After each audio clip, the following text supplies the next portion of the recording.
Hola, buenos días. Nuevamente estoy aquí para ofreceros un nuevo módulo de este curso de HCI.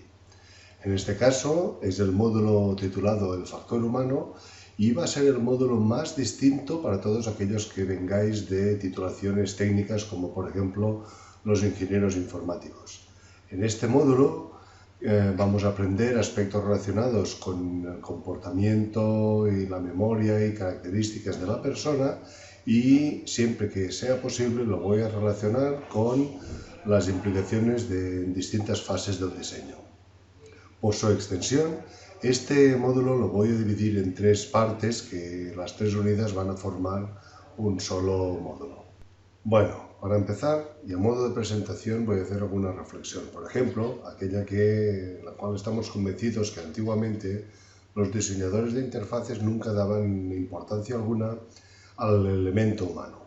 Entonces, y sabemos por la propia experiencia, porque incluso lo hemos sufrido en nuestras propias carnes, que nos hemos encontrado con sistemas difíciles de utilizar, complicados e llegando incluso a tener sistemas frustrantes.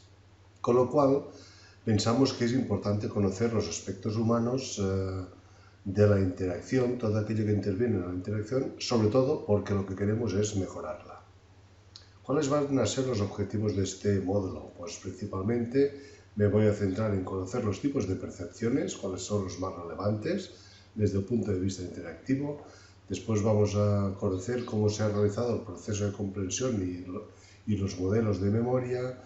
También vamos a ver cómo estos modelos de memoria condicionan el diseño de las interfaces y también veremos las limitaciones que tienen las distintas memorias.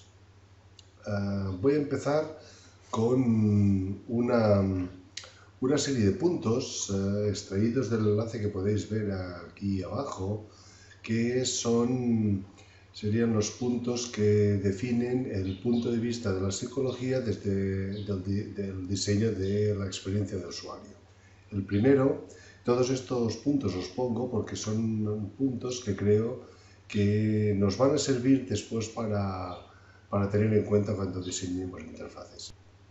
El primero de ellos es el que dice que las personas no queremos trabajar o pensar más de lo necesario. El segundo es que las personas, como seres vivos que somos, tenemos nuestras propias limitaciones, también realizamos errores, lo cual es normal realizar errores. La memoria humana es muy complicada y como vamos a ver, tendrá sus implicaciones. Las personas también somos seres sociales, nos relacionamos de forma natural.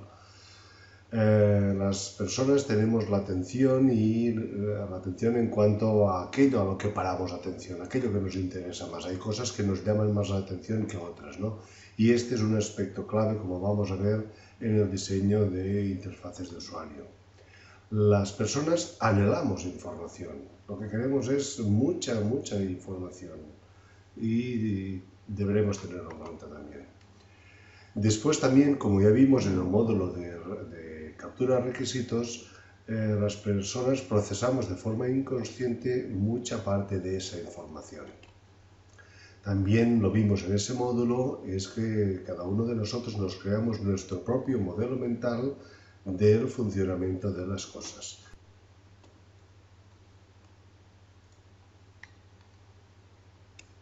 Y el último es el que hace referencia al sistema visual, no por ser más o menos importante que el resto de los sistemas que tenemos las personas, sino porque actualmente las interfaces tienen un elevadísimo componente visual y todos los aspectos relacionados con este sistema pues siempre resultan ser más importantes, al menos, repito, para las interfaces que tenemos hoy en día.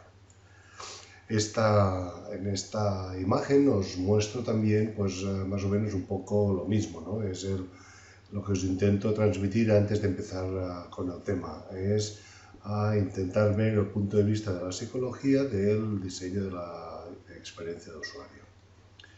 Bueno, para empezar os pongo otra imagen en la cual podemos ver primero, en la parte izquierda, vemos lo que representaría lo que sería la persona y después digamos, esto representaría el proceso comunicativo entre personas y sistemas, ¿no? Es decir, por una parte está la persona, vemos aquí en la izquierda. Después vemos lo que sería la parte hardware, la parte del dispositivo, tipos de dispositivos, y después está la parte del software. Juntamente el hardware y el software es lo que, todo ello unido, es lo que nos permite a nosotros interactuar con sistemas o incluso con otras personas mediante distintos sistemas. Entonces, habitualmente en las carreras o en las titulaciones técnicas informáticas, lo que se hace especial énfasis es en toda la parte hardware y especialmente en la parte software. Tiene que ser así, porque realmente para que esto sea posible, los ingenieros tienen que conocer muy bien todos estos aspectos para ser capaces de desarrollar sistemas. Pero desde el punto de vista de la HCI, también pensamos que todo esto solo tiene sentido si las personas pueden utilizarlo, y para utilizarlo lo hacemos mediante los sentidos, y pensamos que tenemos que conocer estos sentidos. Por ejemplo, esta es otra imagen que intenta representar más o menos lo mismo, pero desde el otro lado, ¿no? Es decir, si antes hemos parado más atención a los aspectos internos de los dispositivos y sistemas, aquí, perdón, aquí lo que vamos a ver es los aspectos internos de la persona. Aquí vamos a ver que intervendrán pues, los procesos auditivos, visuales, el tema también del procesador vocal, el manual, porque interactuamos con las manos. Después van a intervenir lo que son las memorias de largo plazo, de corto plazo, los procesos cognitivos, y conocer todos estos aspectos es también sumamente importante para poder diseñar interfaces. Y aquí podemos ver otra imagen en esta fase introductoria, que es digamos que la psicología cognitiva es la disciplina científica que estudia el sistema de procesamiento de la información en la mente humana. Es decir, todo aquel proceso de adquisición, mantenimiento y el uso del conocimiento. Y aquí ya os voy introduciendo términos como las memorias sensoriales, memoria a corto plazo, memoria a largo plazo, los sistemas de entrada, de todo ello, pues nos va a ser necesario. Aquí ya podéis empezar a ver algo que he dicho en otros módulos de la necesidad de personas de otras disciplinas del conocimiento, como por ejemplo los psicólogos cognitivos, y su irrupción en el campo del diseño de interfaces. Antes de empezar ya a concretar, aquí un pequeño ejemplo, ¿no? Por ejemplo, en la imagen de la izquierda vemos una persona que está pintando tal como lo haría en el medio físico tradicional, un lienzo con unas pinturas, con un pincel y en un caballete pintando un cuadro. En la parte derecha sería cómo podemos hacer esa misma tarea, pero con un programa de ordenador, un programa que nos permite dibujar imágenes. En ambos casos siempre tenemos que la información entra a la persona por distintos canales. Esa información es recogida por la memoria sensorial, que es la memoria que reciben como primer impacto con todos los canales, el visual, el táctil principalmente en este caso. Después, mediante un proceso de atención, hay ciertos aspectos de todos los inputs que nos llegan de esa tarea que entran a formar parte de la memoria a corto plazo. ¿Vale? Después, estos inputs que nos han entrado en la memoria a corto plazo, si además son elaborados mediante un proceso de repetición, forman parte de la memoria a largo plazo. Y conocer estos distintos aspectos son importantes a la hora de diseñar las interfaces. Por ejemplo, aquí en esta interfaz, que lo que sería es una versión del Photoshop o un programa de este estilo, está que la memoria sensorial es aquello que vemos y lo que percibimos y lo que tocamos mediante el ratón y el teclado. La memoria a corto plazo pues sería los aspectos puntuales que cuando, por ejemplo, en esta imagen ahora podemos ver mientras está retocando un color, entonces los distintos valores de los colores y grados que puede obtener. Y después la memoria a largo plazo sería asimilable a la paleta de colores o a la paleta de útiles que utiliza el pintor, que es lo que solemos tener arriba en la interfaz. Bueno, las actividades cognitivas de una persona, básicamente, si las intentamos resumir de forma muy simple, podemos ver, por ejemplo, si la actividad física es la que sucede mientras las personas interactuamos con nuestros dispositivos, es decir, mientras yo toco el teclado, yo utilizo el ratón, yo toco la pantalla de mi tableta, ¿vale? Esto es la parte física, lo que veo, lo que toco, lo que digo, lo que escucho, ¿vale? Pero después, toda esta actividad física tiene también un recorrido de actividad mental. La percepción es la interpretación que hacemos de esa actividad física, la interpretamos, la evaluamos, después de esta evaluación vemos si responde a nuestras expectativas o para conseguir nuestros objetivos, y a partir de aquí nuestro cerebro pues, reacciona mediante intenciones que se transforman en acciones y que es lo que ejecutamos, ¿vale? Así pues, una visión clásica, pero creo que sirve mucho para ver y entender lo que estamos viendo, es lo que se conoce como el modelo de procesamiento humano, en la cual esta imagen intenta representar lo que sería nuestra actividad mental, incluso la física, como si fuese la de un ordenador, ¿no? Aquí podemos ver que en la parte superior tenemos el ordenador, a lo cual, como podéis ver, no le dedicamos nada de tiempo, es decir, pero sí que las personas nos comunicamos con él mediante los dispositivos de salida y los de entrada. Todo lo que captamos mediante los dispositivos de entrada o lo que ejecutamos mediante los dispositivos de salida, internamente, desde la línea de puntos rojos hacia abajo, pues es captado y ejecutado mediante sensores y efectores. Como he dicho antes, también es captado lo que son los dispositivos de salida del ordenador, son nuestros dispositivos de entrada captados por los sensores. Ello pasa, como he comentado en la transparencia anterior, a la memoria sensorial. Si le prestamos atención, pasa a la memoria de trabajo. Y si además le hacemos un repaso mental y la elaboramos, pasaría a la memoria a largo plazo. La memoria a largo plazo después tiene un proceso de recuperación para después poder ejecutar todo esto. No voy a entretenerme con esto porque en distintos momentos de este módulo voy a volver a esta figura para hablar de aspectos concretos.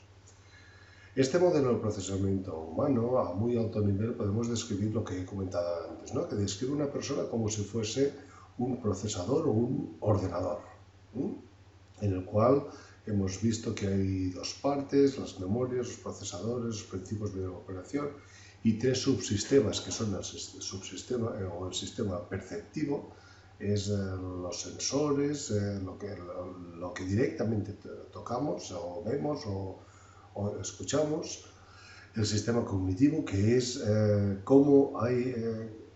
es decir, cómo interpretamos todo esto; y el sistema motor es cuáles son las respuestas que ejecutamos a partir de procesar esta información.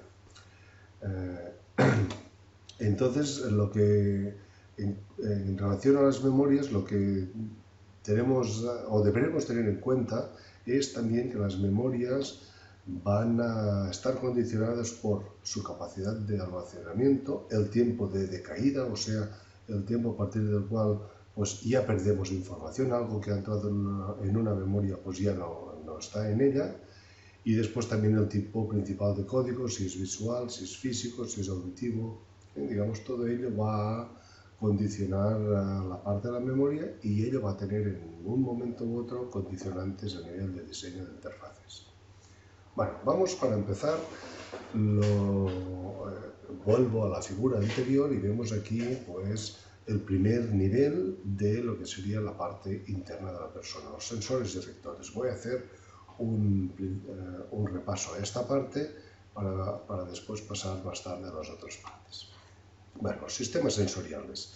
Bueno, básicamente los sistemas sensoriales lo que voy aquí a repasar, y además voy a hacer de forma muy rápida, es todo lo que interviene en un proceso de entrada y de salida. En cuanto a la entrada, pues las personas percibimos la información en general mediante la vista, el oído, el tacto, el gusto y el olfato, mediante nuestros sentidos. He marcado en negrita cuáles son los principales sentidos que intervienen hoy en día en el uso de sistemas interactivos, que son la vista, el oído y el tacto. En cuanto a salida, pues también es cómo reaccionamos, y nuestras salidas van a ser las entradas del sistema interactivo. Es decir, tenemos nuestras extremidades, los miembros, los dedos, los ojos, la cabeza, el sistema vocal. He marcado también en negrita los dedos por ser el sistema efector principal que tenemos hoy en día las personas para interactuar con un sistema interactivo. Si no, pensemos cómo utilizamos los ordenadores, mediante teclado y ratón, cómo utilizamos un dispositivo móvil, aunque podemos hacerlo por el sistema vocal muchas veces, básicamente lo hacemos siempre de forma táctil, con los dedos, ¿no? Con lo cual, pues, y siempre que interactuamos con sistemas, con cualquier tipo de sistemas, los dedos es el componente más importante, pero estoy convencido que en un futuro tendremos otras posibilidades. Así pues, debemos tener presente que el conocimiento del mundo que cada uno de nosotros adquirimos o construimos a partir de los inputs que nos vienen desde nuestros canales sensitivos, ¿no? Vista, oído, tacto, dolor, sensación de movimiento. Pero además, este conocimiento, tal como nos entra, como ya he comentado hace un rato, también es interpretado en función, pues, de muchos otros factores, y que entonces nuestro cerebro no registra el mundo externo simplemente como una fotografía, ¿no? Sino que construye una representación interna afectada de muchos componentes, y esta además seguro que es distinta para cada uno de nosotros. Esto todos somos conscientes que incluso ahora mismo los que estéis viendo este vídeo, la percepción final que cada uno de vosotros adquiera, pues va a venir condicionada por otros atributos que cada uno tenemos adquirido. Vamos a centrarnos ya en los canales de forma concreta. El sistema visual, que no voy a entrar en los aspectos de este canal porque no es lo que nos concierne, pero sí que básicamente lo que tenemos que saber es que aquí vamos a tratar toda la información que nos entra, que nos llega por los ojos, y además viene condicionada por todas las características de la luz, que condicionan aquello que vemos y cómo lo vemos. Entonces, la sensación, en este caso, en el caso visual, es la captación del estímulo por medio del impulso nervioso y transformarlo en las imágenes.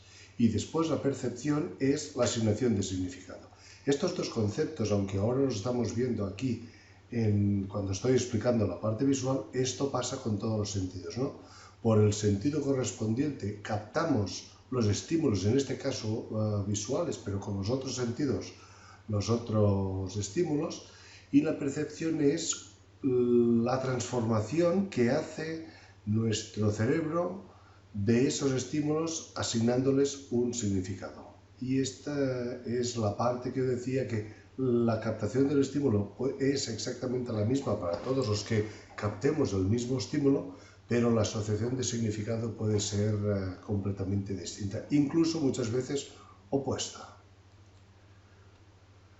Por ejemplo, aquí os pongo un ejemplo básico, ¿no? Por ejemplo, lo que a nosotros nos entra por el canal visual puede venir condicionada a veces por aspectos colaterales, ¿no? Por ejemplo, aquí en estas dos imágenes podemos ver pues, dos cuadros en el cual en el centro hay un cuadro del mismo tamaño y rojo.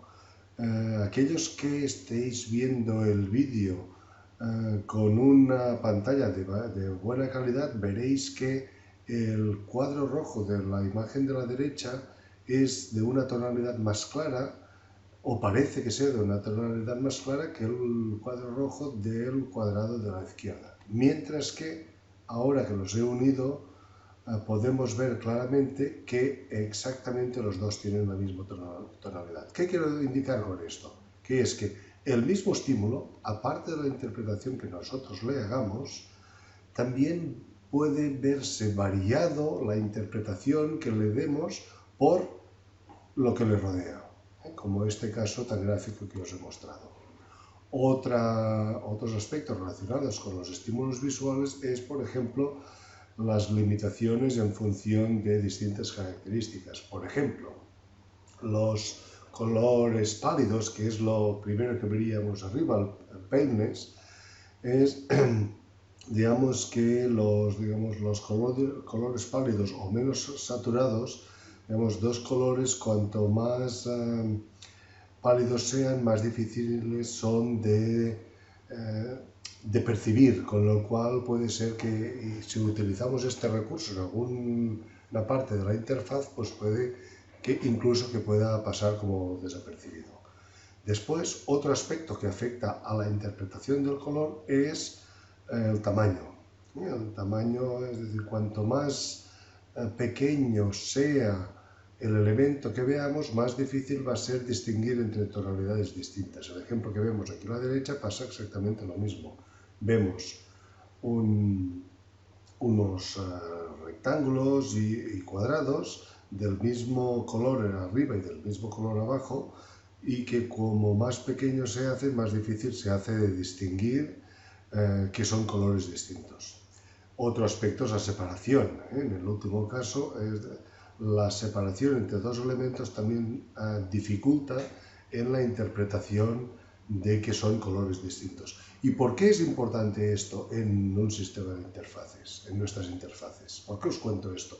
Os lo cuento porque precisamente muchas veces solemos recurrir al color para indicar algo en nuestra interfaz. Los colores tienen mucha potencia comunicativa, pero tenemos que conocer estas limitaciones, porque si solo basamos partes importantes de la comunicación en las interfaces mediante características de colores, tenemos que saber pues, estas características, ¿no? Que si utilizamos colores pálidos, igual, aunque tengan colorido, no nos sirven para lo que queríamos, o si el tamaño no es suficientemente grande, podríamos llegar a ver cosas cosas con significados distintos, pero que las confundiríamos, o incluso cuando están separados. Esto, como vamos después a ver en algún ejemplo, ocurre, por ejemplo, muchas veces en gráficos de interpretaciones de tablas. Aquí, por ejemplo, vemos, ¿no? En el ejemplo de arriba, en el que vemos arriba, podemos ver, este es un portal de reserva de vuelos, coches y hoteles online, en el cual utilizan el recurso color, en este caso color pálido, para marcar cuál es la opción que está seleccionada en ese momento. ¿Por qué le pongo aquí digamos, esta mano hacia abajo indicando que es un ejemplo de mal uso? Porque los colores pálidos suelen ser complicados de ver si no estamos en unas condiciones buenas. Por ejemplo, la pantalla o la web que pudiéramos estar viendo, este ejemplo. Si estamos en una pantalla con poca resolución, o por ejemplo, la sala en la que lo estamos mirando está muy iluminada, seguramente nos sería imposible de ver que la opción seleccionada es la primera. Lo cual nos indica que, ya que utilizamos el color como recurso para indicar en qué parte de la interfaz estoy, pues voy a utilizar un color que sea más diferenciable. O, por ejemplo, en los gráficos de abajo, lo que os comentaba, ¿no? Lo de los colores, la separación de colores, por ejemplo, En esta gráfica de representación tridimensional, los colores que están arriba del todo, al máximo, que llega al 1, o los que están en la parte más inferior, cercanos al -1, son valores distintos, pero el color, como son colores, digamos, por su separación, podríamos pensar que estamos viendo el mismo color. En la gráfica de la derecha, sin embargo, los colores tienen, primero, que hay contrastes suficientemente adecuados, y cuando son colores que se parecen, los hemos puesto tocando uno del otro, como son, empezando por abajo, el tercero y el cuarto valores. Es decir, la única forma de que se distingan como representaciones de valores distintos es que estén pegados los unos de los otros. Otros aspectos importantes a tener en cuenta es todo el tema relacionado con las enfermedades relacionadas con la vista. Es importante pensar que no todas las personas que van a ver nuestra interfaz van a tener el 100% de sus capacidades visuales. Entonces habrá combinaciones de colores que son difíciles de ver en función de algunas enfermedades o de algunas dificultades visuales que pueden tener las personas. Por tanto, es muy recomendable cuando escojamos paletas de colores, sobre todo colores no decorativos, sino comunicativos, cuando queremos, es importante la parte comunicativa, entonces utilizar herramientas como esta que os estoy mostrando aquí, de la cual tenéis el enlace, y en la cual podemos utilizar para ver si las combinaciones de colores que vamos a utilizar pues van a tener algún tipo de limitación para algún tipo de persona, ¿no? Aquí podemos jugar, podemos ver distintas combinaciones, pero lo más importante es esto que os muestro aquí en medio. Es decir, aquí hay visión normal y algunas de las dificultades más importantes relacionadas con la vista. Si yo escojo una combinación de colores, según la combinación de colores que escoja, ya voy a ver que el gráfico me está indicando cuándo podré tener algún tipo de problema, ¿no?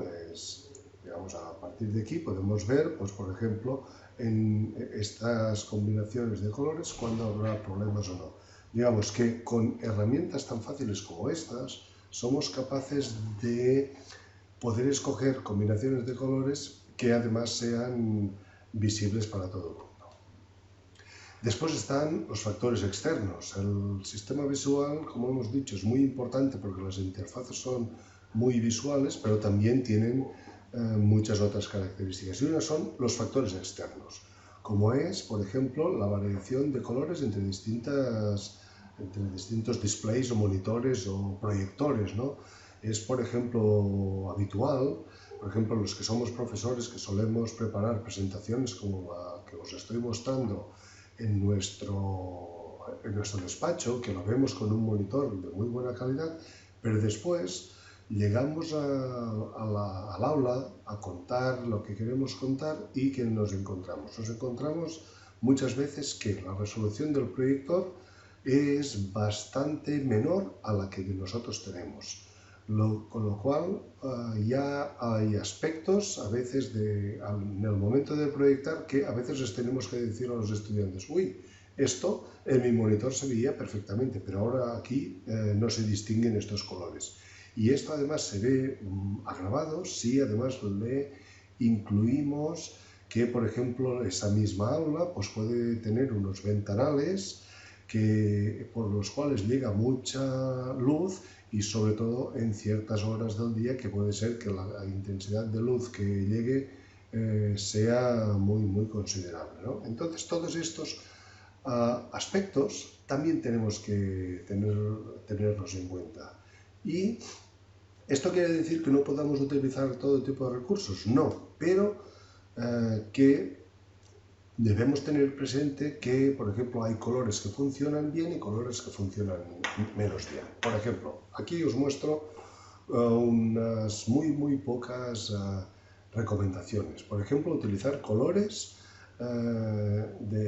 digamos, bien saturados y bien brillantes, como es la paleta de arriba a la derecha, ¿no? Colores que se distingan muy bien. Ya lo sé, son colores muy básicos, pero estos colores siempre funcionan, siempre son, transmiten comunicación. ¿Por qué? Porque entre ellos no puede haber dificultades, entre ellos no se distinguirán bien, es decir, no vamos a tener problemas.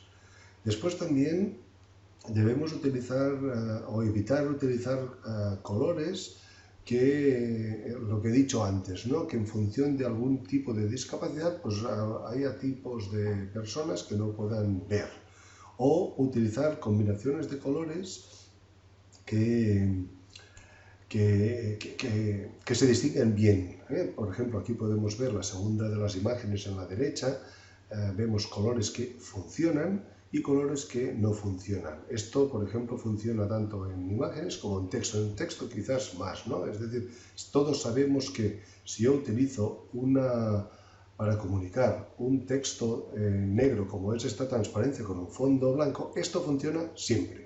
Esto nos va a funcionar siempre, sea cual sea, incluso la condición de un monitor e incluso la condición de la sala. Pasa lo mismo al contrario, ¿no? Utilizar colores claros sobre fondos oscuros. Estos son recursos que siempre funcionan, pero cuando vamos a buscar combinaciones ya más extrañas es lo que yo suelo comentar, que estamos jugando en zona de riesgo. Claro, si yo busco combinaciones que igual a nivel diseño, porque yo soy un buen diseñador, digo, me voy a arriesgar aquí con esta combinación de colores. Pero según qué combinación de colores, primero puede pasar que personas personas que utilicen esa interfaz y que tengan algún tipo de discapacidad visual no pueden verlos, con lo cual ya pierden la capacidad comunicativa del color, o que aunque seamos personas con plenas facultades visuales, que en función de las condiciones en las cuales veamos esa interfaz, pues puede ser que se vean mermadas, ¿no? Y después otra recomendación, que es esto que he puesto en texto y en negrita, que es utilizar el color siempre con otras pistas redundantes. ¿Qué quiero decir? Es no utilizar siempre el color como recurso único. Es marcar el color, como he comentado, tiene un poder comunicativo enorme, pero como recomendación, siempre que comuniquemos algo importante con el color, utilicemos también otro recurso. Aquí, por ejemplo, os muestro un ejemplo de algo de lo que os estaba contando, ¿no? Esto es una página web que capturé hace tiempo, es un formulario, y podemos ver que en la parte superior, la parte que pone no, aquí se puede ver claramente que el diseñador escogió una combinación de colores tremendamente mala, ¿no? Un color azul pastel y el texto en blanco. Aquí hay un esfuerzo de la persona o personas que han diseñado esta interfaz en redactar el texto, en darle una tipografía concreta, un tamaño concreto, en que sea todo en un espacio comunicativo reducido, pues explique todo lo que va, en este caso, un proyecto. Pero toda esta potencia comunicativa del objetivo del proyecto se pierde porque a la hora de escoger algo tan simple como es el fondo de esta interfaz, o la combinación entre texto y fondo, han escogido una combinación que no funciona. Y además, en el texto que está, digamos, en la parte del título, pues yo creo que aunque la combinación sea mala, se ve, pero en la parte de abajo es bastante complicado de leer lo que pone, por varias cosas, por la combinación de colores y también por el tamaño de la letra, porque es muy pequeño, y además la tipografía de la letra es muy finita, con lo cual se han juntado todas las características que hacen que este texto sea prácticamente ilegible. Por contra, Después de esta cabecera, en la parte de abajo, ¿cómo está diseñado? Pues utilizando combinaciones básicas, texto negro sobre fondo blanco. Esto, como comentaba antes, funciona bien, siempre.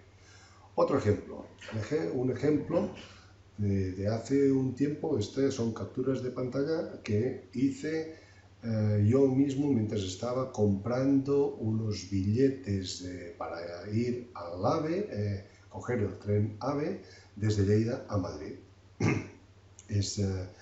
Aquí en esta pantalla podemos ver mi nombre, el localizador, y podemos ver que está en la primera franja morada, es la que hay un texto, igual vosotros no podéis verlo, que pone ida, y es el miércoles 30 de octubre del 2013 a las 8:59.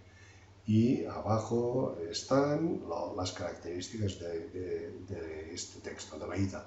Y en la siguiente franja morada, pues pone vuelta, domingo, Vale, digamos que en estas dos franjas, la de ida y la de vuelta, aquí han hecho al revés del caso anterior. Aquí utilizan un texto oscuro sobre un fondo oscuro. ¿Qué pasa? Que casi nadie puede leer este texto. Cuando yo he mostrado este mismo ejemplo en clase con mis alumnos, repito, con un proyector de menos resolución que la pantalla que tengo en mi ordenador, y en una sala en la cual entra bastante luz, esta franja, el texto de esa franja nadie es capaz de leerla en ningún momento. Mientras que solo con cambiar el color del texto de esas franjas, en vez de negro a blanco, estaba solucionado. Después está la interpretación de los colores. En la interpretación también tenemos que saber, es decir, cada uno de nosotros, en función de múltiples características, hemos adquirido un entrenamiento para saber interpretar qué significa cada color. Es decir, si yo preguntase a cada uno de vosotros a qué color asignáis, por ejemplo, éxito, seguramente diríais el verde, ¿no? Que es positivo. Y cuando hacemos algo mal, ¿cuál es el color que solemos utilizar? ¿Cuál es el color que solemos asociar con que algo va mal? Habitualmente es el rojo, ¿no? Pues fijaros, aquí hay un ejemplo, que os pongo abajo el link de donde está sacado este ejemplo, pues que en este formulario, después de entrar a los datos, después de darle al botón de OK, esta interfaz muestra arriba un texto que pone, es decir, que la cosa ha ido bien, que has tenido éxito, pero al verlo en rojo, lo primero que uno le viene a la cabeza es que algo ha ido mal. ¿Por qué? Por el color y por la interpretación la asociación que hacemos del color, en este caso rojo, con que algo ha ido mal. Ese mismo mensaje en verde, o incluso si queremos en azul, pues hubiese funcionado bien y no hubiese pasado esas décimas de segundo en la cual el usuario piensa que algo ha ido mal. Por ejemplo, aquí podemos ver, pues, por ejemplo, en Twitter, a la hora de valorar la fortaleza de un password, pues podemos ver que escoge las distintas gamas de colores, que va desde el rojo, cuando digamos que el password sería poco seguro, y conforme va pasando distintas gamas hasta el verde, que sería el very strong que pone aquí, ¿no? Aquí utiliza la gama cromática que asociamos a colores que entendemos, es decir, el rojo lo asociamos a que no, esto no va bien, ¿no? Con lo cual va directamente relacionado con que en este caso el password es un password flojo, de fortaleza, de poca fortaleza, ¿no? En cambio el verde aquí es muy bueno. Aquí en la derecha podemos ver otro ejemplo en el cual, pues, después de validar ciertos aspectos, ¿no? Pues el mensaje, por ejemplo, que pone abajo, si la cosa ha ido mal, pone cambios no salvados y además lo pone en rojo, indicando precisamente que algo no ha ido bien. En cambio, si la acción ha sido positiva, sale el mensaje de abajo, primero sale en verde, sale guardado, y además incluso algo también importante, que no solo el color, sino el tamaño del texto. Cuando algo ha ido mal, el tamaño del texto, fijaros en estos dos mensajes, ¿no? En Saved Changes y el Saved. El de arriba, aparte de ser en rojo, mientras que el de abajo es verde, el de arriba es el tamaño de la letra es mayor, porque para que quien lo vea lo perciba mucho mejor y se dé cuenta. Otros ejemplos, aquí las alertas que podemos ver a la izquierda, pues lo mismo, ¿no? Bien hecho, digamos, entre el verde y el rojo, que sería el OK y el fallo, pues podemos utilizar las gamas de azules y amarillos, sobre todo pensando, por ejemplo, en algo que tenemos tan interiorizado como es el ámbar, como algo intermedio, ¿no? Es una asociación que tenemos por nuestra experiencia con los semáforos. Abajo están los botones, por ejemplo, que nos propone Bootstrap, y podemos ver, pues ya pone, ¿no? Por defecto el gris, un motor básico, pero después está primario, el de éxito en verde, el de información en azul, el warning, ese color anaranjado, y el de peligro en rojo, ¿vale? Y a la derecha también os pongo un enlace, que no voy a entrar en eso, es en que podemos, si queremos profundizar más en este tipo de aspectos, en conocer los aspectos que relacionan el color con estados emocionales. ¿Vale? Hay bastantes estudios, y este que os pongo aquí es un estudio en el cual, relacionado con el marketing, pero sobre todo este estudio está hecho en el contexto de Estados Unidos, en el cual hay una asociación de colores con optimismo, con amistad, con excitación, con credibilidad, con paz, y podemos ver que nos muestran distintas empresas que utilizan estos colores y lo que intentan transmitir con estos colores. Bueno, veamos otra característica del sistema visual, que es el fenómeno llamado fovea y la periferia. La fovea es, digamos, por decirlo de alguna forma, es donde nos estamos fijando en cada momento. Es el punto central donde nuestros ojos están mirando. Cuando nosotros miramos a algo, a algún sitio, cualquier parte, siempre hay un punto central, y después lo que está en la periferia, pues también está en nuestro campo visual, pero ya no lo vemos exactamente de la misma forma. Incluso lo vemos, todos somos conscientes de que lo que estamos viendo y lo que lo envuelve también forma parte del campo visual, pero ya no es exactamente lo mismo. Pues esto tiene una especial consideración, sobre todo a la hora de poner feedback. El feedback o el retorno o los mensajes. Es decir, tenemos que saber que, por ejemplo, los mensajes de error, que es uno de los aspectos donde más creo que tenemos que tener presente esta característica, ¿no? Es decir, un mensaje de error,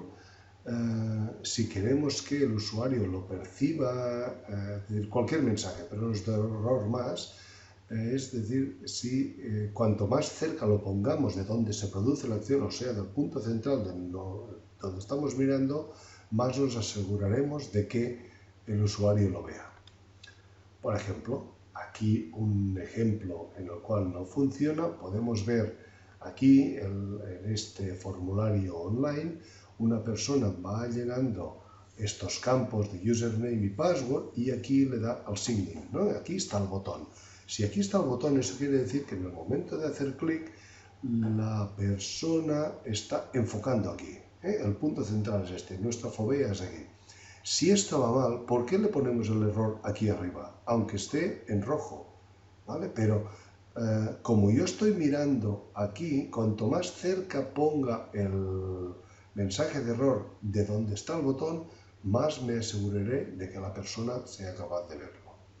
Aquí en este caso, sería el ejemplo correcto correspondiente a este mismo, ¿no? Es decir, si algo ha ido mal, pongo el mensaje, en este caso además en rojo y en este caso además reforzado con una metáfora que todo el mundo entiende de que algo ha ido mal, y lo pongo exactamente donde ha ido, con lo cual la potencia comunicativa de este mensaje es mucho más alta que la del ejemplo anterior.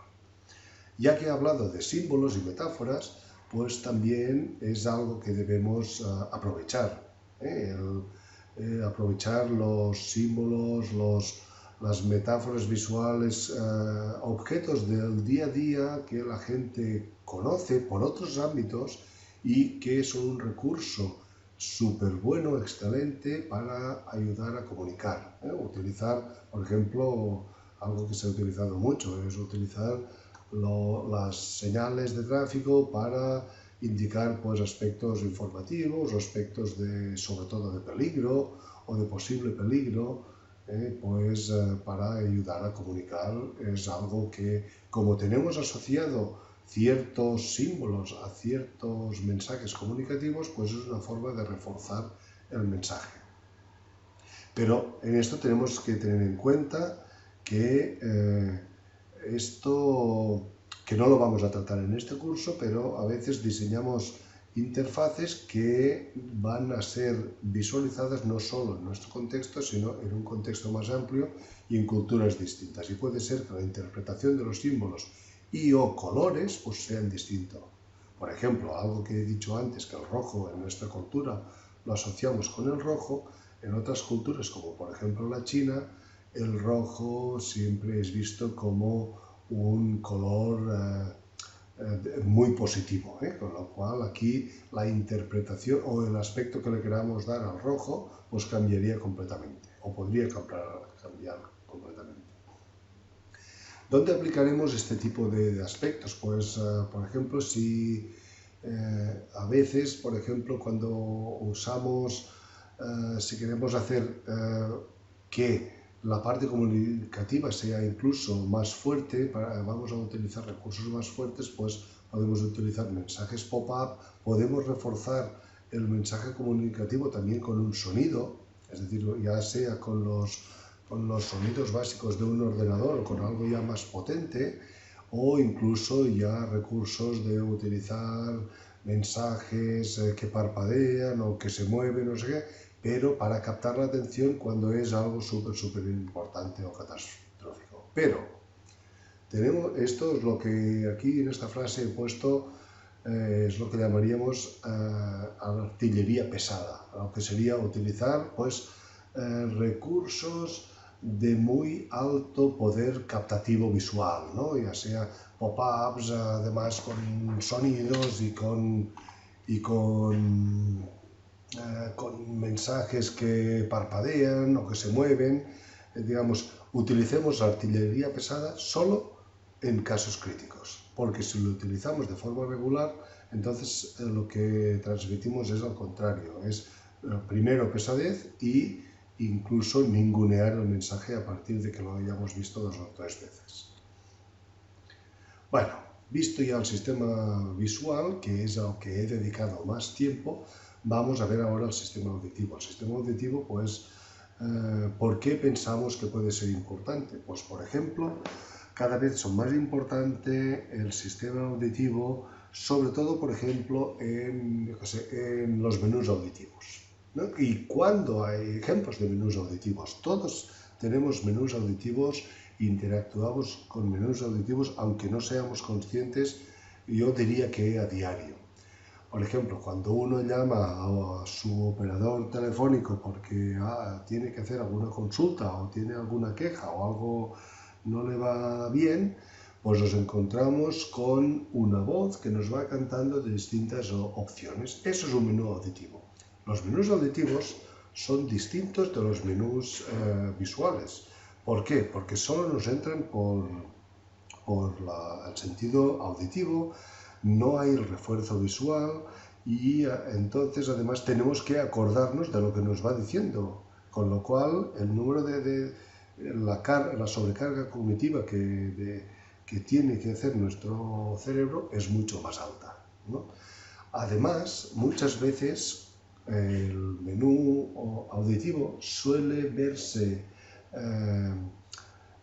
distorsionado porque mientras escuchamos ese menú auditivo, nuestra vista está mirando otra cosa, ¿vale? Con lo cual, pues, la capacidad de prestar atención a ese menú, pues muchas veces disminuye. También se utilizan mucho los menús auditivos, pues por ejemplo, en las interfaces que están en nuestros coches, que como nuestro objeto principal mientras estamos conduciendo es fijar la atención en la carretera y en la propia conducción, pues esos menús son auditivos, ¿vale? Pero, como he dicho, están condicionados porque nosotros no estamos poniendo 100% de nuestra atención a ese menú auditivo, porque una parte de nuestra atención está en la carretera. Aquí, por ejemplo, este es un ejemplo que, aunque esté en catalán, pero básicamente es un artículo de un periódico podemos ver, del 23 de marzo del 2014, en el cual habla justo precisamente esto de coches e internet, y el título pone un matrimonio difícil. Ya podéis ver que, es decir, toda la parte de interacción, digamos, como la atención tiene que estar prestada en la conducción, pues es algo que no es tan evidente como uno puede pensar. De aquí que haya nacido en los últimos años pues distintas alianzas de empresas fabricantes de coches y empresas fabricantes de software para desarrollar sistemas operativos para estos contextos. Por ejemplo, el sistema operativo Sync, que es la alianza de Microsoft y Ford, y son el sistema que utiliza de navegación los coches Ford, o CarPlay de Apple y Volvo, o Android Auto, que es la alianza de Google y algunos, distintas marcas. En este caso no se han casado con una marca concreta, ¿vale? Aquí querría hacer un poco la reflexión que los fabricantes de sistemas operativos aprendieron de un grave error del pasado, que fue el no diseñar las interfaces, en este caso de los coches, de la misma forma que estamos utilizando interfaces en otro contexto. Y pongo este énfasis porque las interfaces de los primeros teléfonos móviles, de los smartphones, los primeros, Microsoft aquí hizo un grave error, que fue el de poner exactamente lo mismo que había en un ordenador, pero en una pantalla pequeña, y sustituyó el ratón por un puntero. Y eso, aunque funcionalmente era todo correcto, eso fue un desastre. ¿Por qué? Porque interactuar con un dispositivo móvil de pantalla pequeña no es lo mismo que con un dispositivo grande, y que habitualmente lo hacemos sentados en una mesa y con objetivos muy distintos. El tercer sentido al cual voy a prestar atención es el tacto. El tacto es uno de los canales sensitivos a los cuales todavía le dedicamos menos atención, pero yo creo que en un futuro pues va a ser de los más relevantes. Pensemos que el tacto es el sistema sensorial más grande de nuestro cuerpo. Es decir, la piel, que está por todas partes, tiene capacidad de recibir estímulos táctiles, y ahora vemos esa contradicción, ¿no? Es el sentido por el cual podemos captar estímulos desde nuestro entorno, es el que menos estamos utilizando. Sí que es verdad que actualmente existen dispositivos táctiles, por ejemplo, pues en realidad virtual, o incluso en otros contextos en los cuales diseñadores de interfaces están aprovechando características táctiles para interactuar con sistemas interactivos, ¿no? Yo estoy convencido de que en el futuro esto va a ir a más, la parte de aprovechar el sentido táctil como una componente más de la interacción con los dispositivos y en realidad con el mundo que nos rodea, y todo ello pues va a tener pues también sus implicaciones y sus connotaciones. Relacionado con el dolor, pues tenemos que tener en cuenta que este tiene dos componentes importantes, uno es el sensorial, otro es el emocional y también otro es el dolor. La intensidad del dolor pues también es algo que puede ser aprovechada o la sensación de dolor o menos dolor, algo que puede ser aprovechado para interactuar.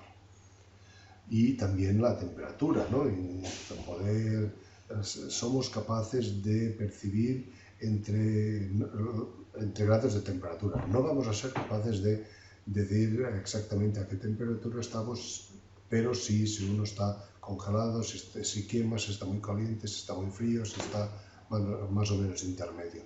Pues esto, ¿por qué no aprovecharlo? ¿Por qué no? Hoy en día todavía no se aprovecha, pero ¿por qué no aprovechar esa capacidad de captación de la temperatura para que complemente la comunicación de algo en nuestras interfaces?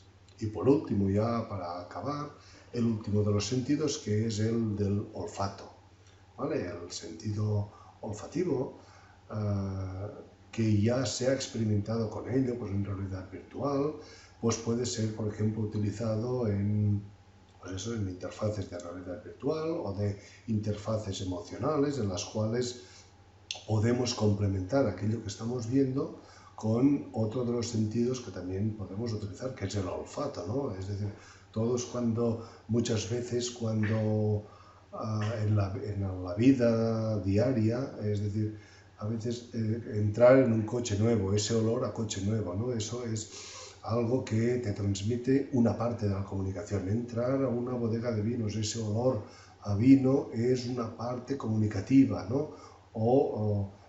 Tanto para la parte buena como la parte negativa, pues el olfato pues puede comunicar una parte de ese mensaje, ¿no? Por ejemplo, aquí arriba hay un ejemplo que puso Google Knows, que era ejemplos de cómo se podrían utilizar el canal del sentido del olfato para comunicar algo. Por ejemplo, aquí en esa viñeta, pues es algo, por ejemplo, imaginemos una interfaz relacionada con la comida y que seamos capaces de oler como usuarios desde nuestra casa, pues el pan o las verduras o algo, digamos que también, digamos que la experiencia de interacción sería mucho más agradable. Esto todavía no es posible, pero sí que ya hay ejemplos como los que pongo abajo mediante algún tipo de dispositivo conectado al ordenador, que por ejemplo esta chica que está oliendo la experiencia de oler una copa de vino, pues si lo haces online, pues puede venir reforzada con un dispositivo que emita ese olor a vino, por ejemplo. Aquí os muestro ya unos cuantos ejemplos que ya os dejo a vosotros si queréis experimentarlo, que van en esa línea. Estos son ejemplos actuales de proyectos reales que están intentando aprovechar el sentido del olfato para transmitir comunicación. Por ejemplo, la imagen que vemos arriba a la derecha son smartphones iPhone a los cuales se les enchufa un dispositivo abajo que es capaz de emitir ciertos olores. Pues quién no nos dice que experimentando por ese camino, pues en un futuro seamos capaces de interactuar utilizando este canal. Por ejemplo, el ejemplo de abajo, que está el de abajo a la derecha, ¿no? Imagínate que pues una pareja que están por diversas condiciones, pues se encuentran separados muchos y muchos kilómetros y son incapaces de verse de forma asidua. Pues por ejemplo, el chico o la chica le quiere mandar uno al otro una flor. Lo puede hacer mediante enviándole una buena imagen, pero además, si existe un dispositivo que cuando lo reciba, además de ver la imagen, siente ese olor a rosa, la experiencia comunicativa será mucho más potente. Y hasta aquí esta primera parte de este módulo de los factores humanos que, como he comentado al principio, lo voy a dividir en tres partes porque es un módulo bastante largo y es más fácil para quienes queráis seguirlo, pues de poderlo ver.